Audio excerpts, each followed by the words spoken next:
Welcome Precalc students. This is the YouTube video of Review Worksheet 5 in Chapter 3.1. So this was kind of a long chapter, but that's why we're chopping it up. So we're having our 3.1, just 3.1 test on Tuesday. So 3.1 is all about dealing with different quadratic functions and then different properties of quadratic functions.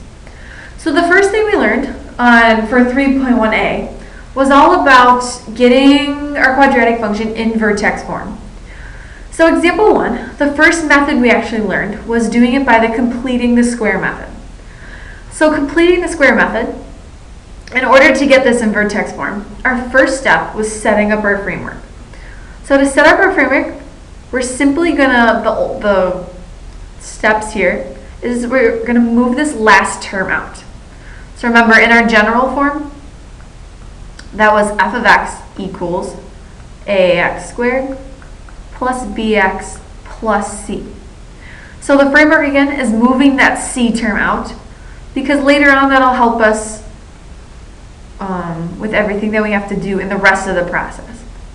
So I'm going to keep the first two terms the same. So 3x squared minus 30x, and then I'm going to add my plus blank, moving the c term over, so plus 21, and then minus blank on the end.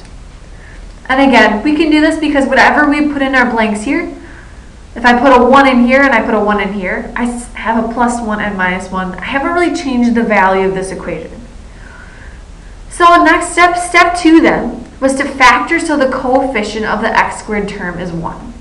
In this case, the coefficient a of my x squared term is 3. So I need to take that out in order to make the coefficient of my x squared 1. So when I take a 3 out, I'm left with just the x squared.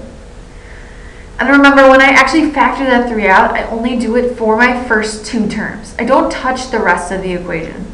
So when I factor a 3 out now, 30 divided by 3 is 10, x. And then we have our plus blank. We're adding our parenthesis in this step.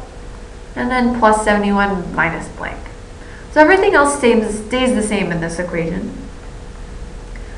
So once I've actually factored that 3 out, now's the part where I actually want to fill in my blanks. So I can say, okay, well, according to our steps, what I put here depends on what my b is. In this case, my b, the number before my x, is 10. So to put what I put in the blank is half of b. So half of 10, which is 5, and then squared is 25. So that's actually what I'm going to put in this last blank. Now, important thing is, I can't automatically right now write a 25 over here because I factored out a 3 in the beginning. So I'm not really just adding 25. I'm really adding 3 times 25, which in this case is I'm really adding 75. So on the end, I need to subtract 75.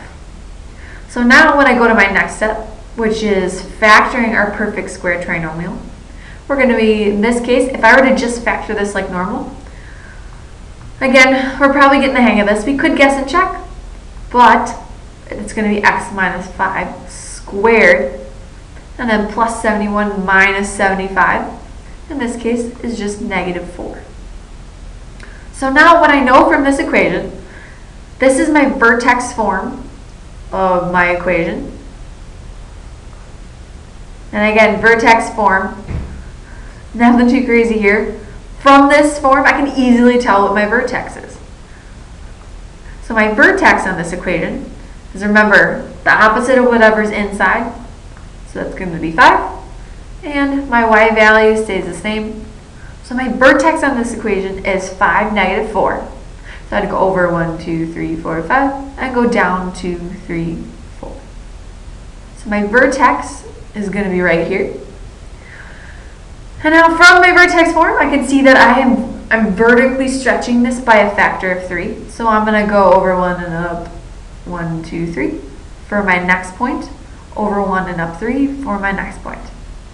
So when we're graphing, it's really key that we at least get these first set of points. And when I actually continue my graph is going to look something like that. Now, that was completing the square. We also learned actually one other method complete the graph of this. And that was, again, for number 2, the axis of symmetry method. So the axis of symmetry method was first finding our axis of symmetry. So step 1 in this case, our axis of symmetry, remember that's x equals opposite of b over 2a. So in this case, my b, the number before my x term, is negative 4. So I have to take the opposite of that, that's going to be 4. All over 2a, which in this case a, the number before my x squared, is negative 2. So simplifying even more, we should get 4 over negative 4, which then reduces to negative 1. So in this case, my axis of symmetry is the line x equals 1. So if I plot that on my graph now, or in this case, sorry, negative 1, because 4 divided by negative 4 is a negative 1. So my axis of symmetry is the line negative 1. So I'm going to plot that on my graph real quick. So my axis of symmetry is the vertical line when x is negative 1. And now if I know my axis of symmetry, I know my vertex actually falls somewhere on this line. Now where it falls, I have to actually calculate that. So in this case, if I know my x value is 3, if I know my x value is negative 1, I want to find what the value of the function is when x is negative 1. So if I plug in negative 1 into my function, so I'm going to get negative 2 times negative 1 squared minus 4 times negative 1, and then minus 4. So then just doing some math, we're going to get negative 1 squared. In this case, that's just going to be 1 times negative 2. I'm left with a negative 2 there.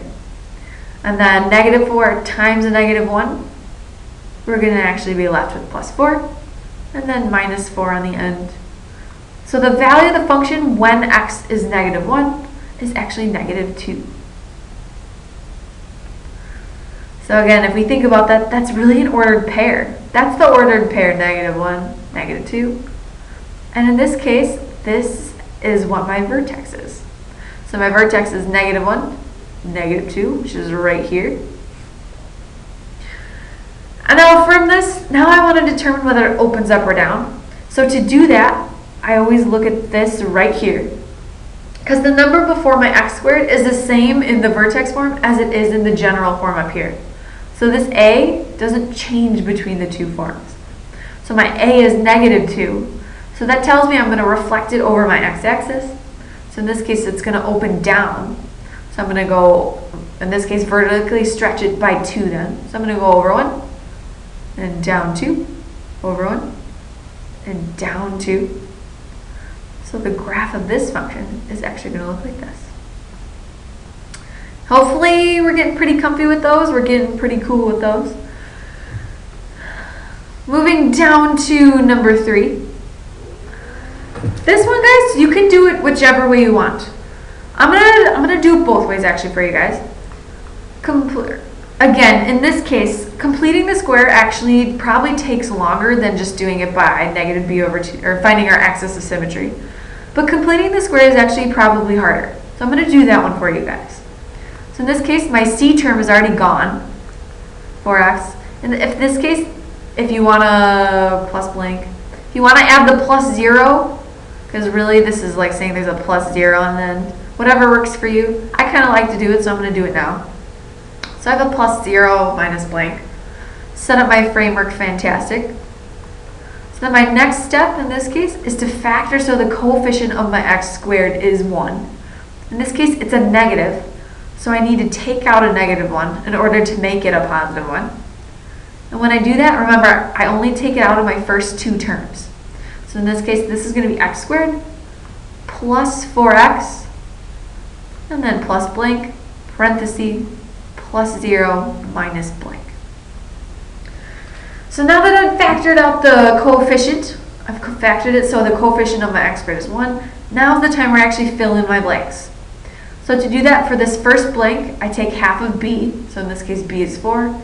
Half of 4 is 2, squared is 4. So that's what goes in my first blank. So really remember, I'm not adding 4, I'm really adding 4 times negative 1. So if I'm adding 4 times negative 1 is negative 4. So if I'm adding negative 4, I need to subtract negative 4. And this is where the signs become so important, because if I subtract a negative, that's the same thing as addition.